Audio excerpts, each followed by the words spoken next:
Ya, masih bersama Menteri Pertanian Bapak Amran Sulaiman. Oke, mungkin ke Mas Heri ada yang pertanyaan bikin penasaran nggak? Yang tadi dong, Apa? Bapak itu orangnya Prabowo atau Pak Jokowi? Oh, belum terjawab. Belum terjawab Pak itu. Karena jawabannya ringan banget, Apa? dua-duanya. Tadi katanya masa lalu udah nggak penting lagi, Pak. Yang tidak penting, yang penting aku ingat sampai sekarang, masa lalu. Apa? Aku jatuh cinta ditolak. Itu kan penting bagiku. Oh. Itu karena dia berkontribusi pada hidupku sampai memotivasi saya sampai duduk di tempat sini. Itu yang nolak nyesel nggak Pak? Oh iya, aku sudah ketemu dan aku beritahu 20 tahun yang lalu. Pada saatnya kamu menyesal. Wah. Aduh, Bapak ini kan banyak gebrakan tadi, bersih-bersih, copot orang, atau apapun lah gitu kan, menyisir, sidak. Sehingga Bapak itu dijuluki Mr. Clean. Se-clean apa sih Pak? Saya tidak sempurna. Jadi memang selalu orang mengatakan Mr. Clean, tapi saya tidak. Tetapi di Kementerian Pertanian kami tidak ada kompromi siapapun, termasuk pernah keluarga saya pecat di sini. Jadi meritokrasi, siapa yang melanggar harus ditindak. Nggak boleh mengatakan maaf, ini baru-baru ada anak angkat pejabat besar. Siapa Ini, Pak? Yang jelas gini, sudah tersangka, silakan cari sendiri. Oh, pejabat pemerintahan, aparat atau apa Pak? Dia setingkat eselon 2 sudah tersangka sekarang. Oke, Dan dari kementerian. Oh, dari kementerian. Ya, Hubungannya dengan Bapak? pegawai saya di sini, kementerian, kemudian tanda petik ya, kerjasama dengan mafia. Mafianya kami kirim ke kepolisian, sudah ada tersangka 2, kemudian mereka sudah tersangka juga. Pak, mungkin publik bertanya-tanya begini, berkali-kali pejabat kementerian, termasuk Pak Amran, bilang ada mafia. Gitu. Termasuk di periode pertama Pak Amran juga begitu. Tadi Bapak menjelaskan ada sekian banyak yang sudah jadi tersangka di penjara dan seterusnya. Tapi kok nggak selesai-selesai sih Pak? Gitu. Sudah selesai. Maksudnya tetap ada. Betul. Gini, itu kejahatan tidak akan pernah habis sampai kiamat. Nah, untuk memitigasi kita harus tegas. Kita harus hitam putih. Tidak boleh ada pertimbangan lain, pertimbangan politik dan seterusnya. Tapi kita publik tegas saja. Publik itu bertanya gini Pak, mafia itu mana sih buktinya gitu ya? Mana sih? Lah, Pak Kodori sampaikan kan sudah tersangka. Yang dulu-dulu kan ada tuh. Mafia yang itu, PT Ibu. Mafia itu kan bayangannya, wah ini organisasi yang Sindikat, gerombolan. Iya, Pak, pasti gitu. kan biasanya tidak semua kena kan, tergantung penegak hukum. Tapi sekarang saja kan minyak goreng kan ada 8 tersangka. Kami komunikasi dengan Pak Kapolri. Itu udah di level tertinggi atau ternyata masih ada big boss-nya lagi Pak? Kami tidak tahu level tertinggi, yang penting sudah tersangka yang kemarin yang kami sidak. Tersangkanya ada vendor botol nggak tuh Pak? Itu vendor botolnya bisa ditanyain lah. Nah, Orang seliter cuma 750 kan vendor botolnya tahu. Kalau isinya cuma 750 ya Pak? Benar juga sih. Dan botolnya juga ikut terlibat ya. Vendor botolnya itu Pak. Turut Berarti serta. belum diperiksa ya Pak ya vendor botol ini Apanya? Pak? Pasti sudah diperiksa. Oke. Pasti. Kan Bapak suka sidak nih Pak. Heeh. Coba sidak ke rumah-rumah Pak. Banyak kaleng konggoan isinya rengginang Pak.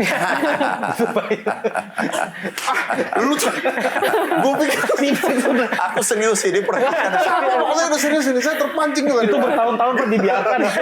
Dibuka rengginang. Silakan. Ada 2 saya pertanyaannya Pak. Yang satu pupuk, yang satu tentang food estate. Iya.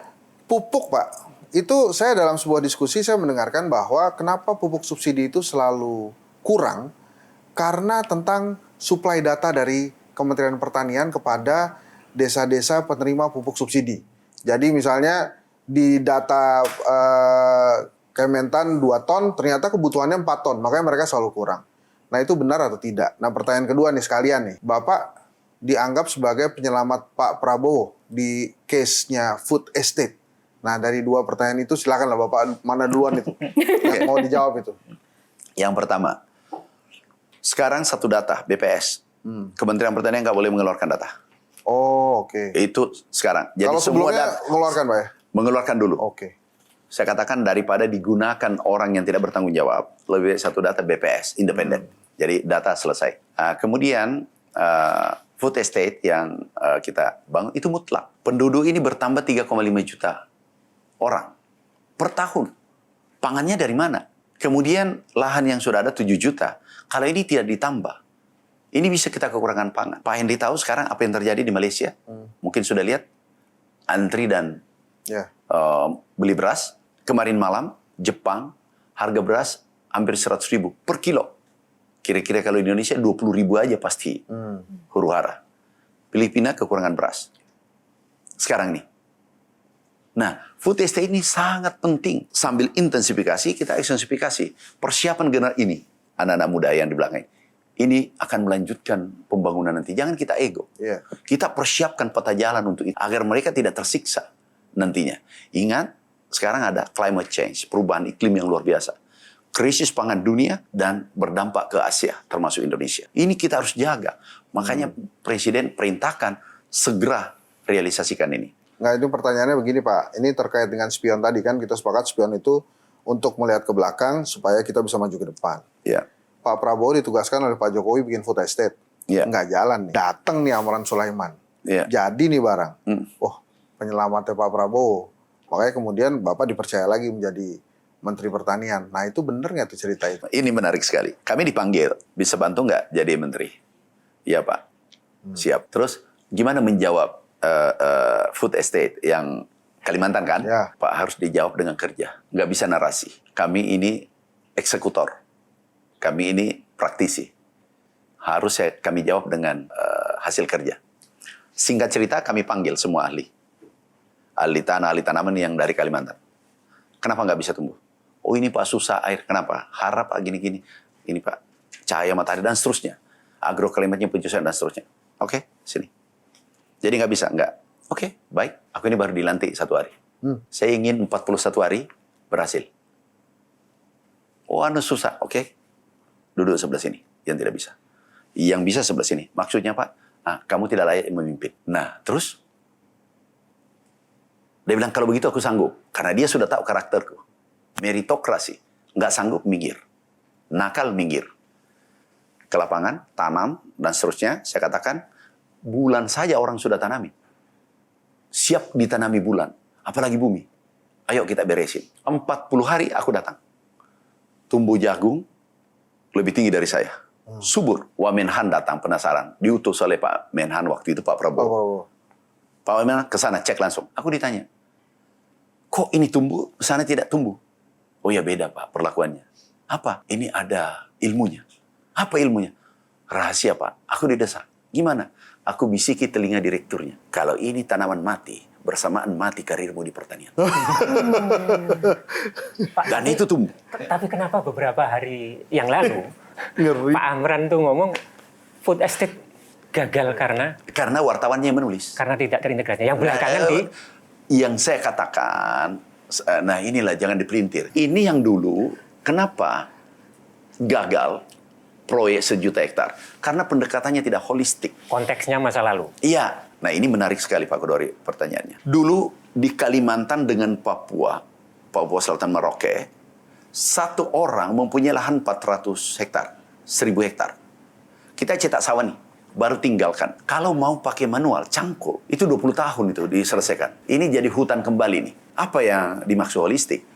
Mulai dari pembibitan, penanaman, panen, penyimpanan, semua menggunakan teknologi tinggi sejajar dengan negara maju Amerika. Dan itu yang dilakukan sekarang. Itu yang dilakukan sekarang dan alhamdulillah sekarang sudah panen. Oh, kenapa Hari?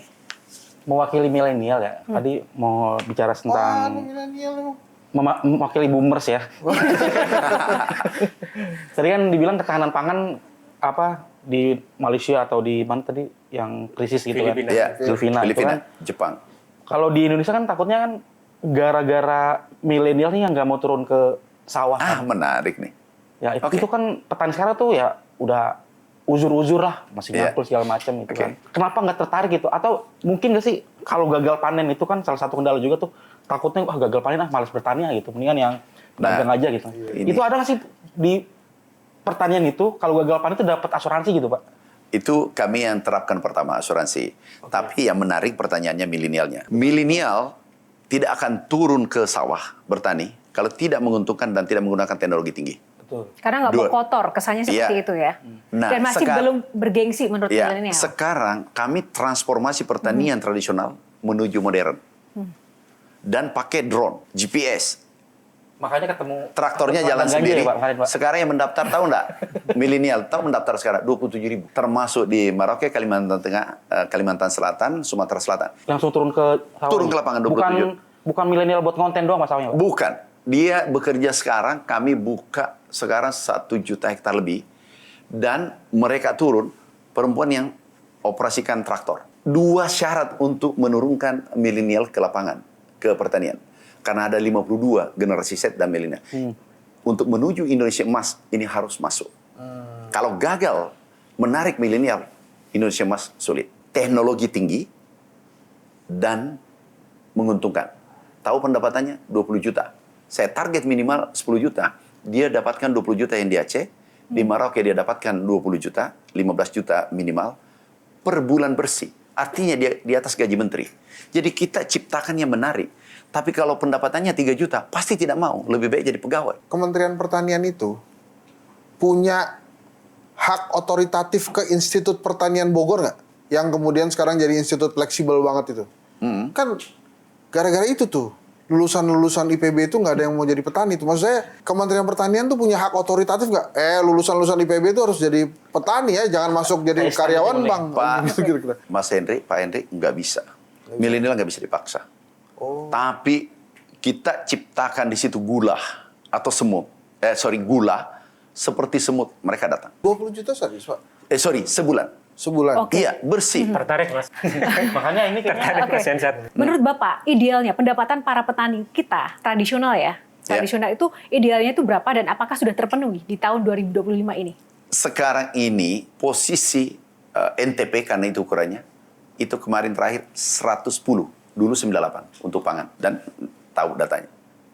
110 itu artinya menguntungkan.